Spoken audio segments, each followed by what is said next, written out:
మనం 30 ఏళ్ళ కింద మనం ఇక్కడ ఇప్పుడు అన్న పేరు తీసిండు కదా విజయన్న అని చెప్పేసి ఆయన ఆధ్వర్యంలోనే వీళ్ళందరూ కూడా నాకు సపోర్ట్ చేసేటప్పుడు నజీర్ అన్నని కానీ వీళ్ళందరూ కూడా ప్రతి ఒక్కరు కూడా దగ్గర ఉండి వీళ్ళకి ఒక పెద్ద యూత్ ఇక్కడ బుద్వేల్ అంటే ఒక ఆదర్శమైనంత యూత్ అంత పెద్ద సభ్యులు కనీసం 100 పైన 200 మంది అందరూ కూడా స్ట్రాంగ్గా ఉండేవాళ్ళు.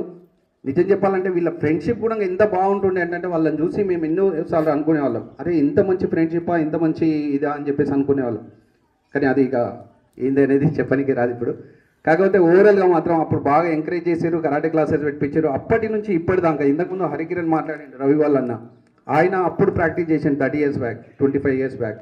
అక్కడ జేవడ వస్తుండే, జేవడకు వచ్చి ప్రాక్టీస్ చేస్తుండే కూడా. అంటే ఆ ఫిట్నెస్ అనేది నిలబడ్డది కాబట్టి ఇప్పటి వరకు కూడా ఆయన చెప్పింది కూడా అదే 20 years బ్యాక్ మనం ప్రాక్టీస్ చేస్తే ఇప్పటిదాకా కూడా ఫిట్నెస్ ఉంటుంది. ఇప్పుడు మనం ఏదన్నా ప్రాక్టీస్ చేయాలి అంటే మనకి ఏం తెలియకపోతే ఏం చేస్తాం, ఏం చేయలేం.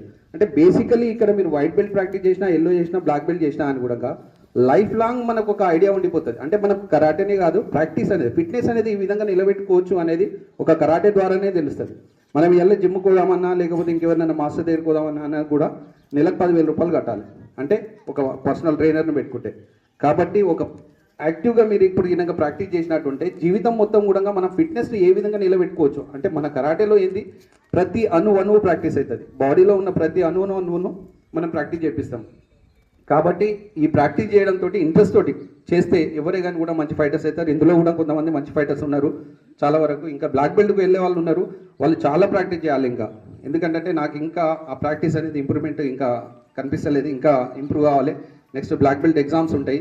ఆ ఎగ్జామ్ వరకల్లా కూడా మీరు అందరూ కూడా మార్నింగ్ 5 o'clock లేచి 2 hours అట్లీస్ట్.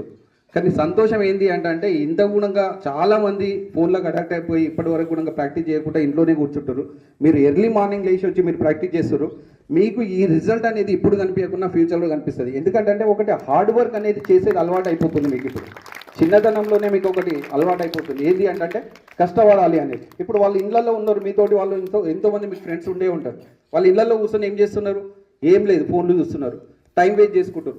ఈ చాలా వరకు మీకు సహకరిస్తుంది, అరే నేను ఏదైనా కష్టం చేయగలుగుతా అనేది ఒక ధైర్యం వస్తుంది. కాబట్టి మీరు ప్రాక్టీస్ చేసే వాళ్ళకు సెల్ఫ్ కాన్ఫిడెంట్తో పాటు ఫ్యూచర్లో కూడా ఎన్నో అవకాశాలు కూడా దొరికే అవకాశం ఉంటుంది. మనం పోలీస్ డిపార్ట్మెంట్లో మనం పార్టిసిపేట్ చేయాలన్నా, రన్నింగ్ చేయాలి, ఎక్సర్సైజ్ చేయాలి, ఇటువంటి అన్నిటికీ కూడా మనకు ఒక జాబ్ రావాలన్నా.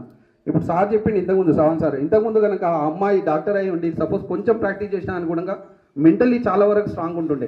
ఎవరైనా వస్తే ఏంద్రా అంటే కూడా కనీసం గట్టిగా మాట్లాడినా అని కూడా ముంగటోడు భయపడతాడు. కానీ అది కూడా ధైర్యం లేకపోతే మనం ఏం చేయలేం. కాబట్టి మీకు అందరికీ రిక్వెస్ట్ ఏంటంటే సేమ్ కంటిన్యూ చేయండి, బ్లాక్ బెల్ట్ దాకా ప్రాక్టీస్ చేయండి. బ్లాక్ బెల్ట్ తర్వాత కూడా మీరు అందరూ కూడా ఒక మాస్టర్స్ కావాలి. స్పెషల్గా నేను థ్యాంక్స్ చెప్పాలి ఎవరికి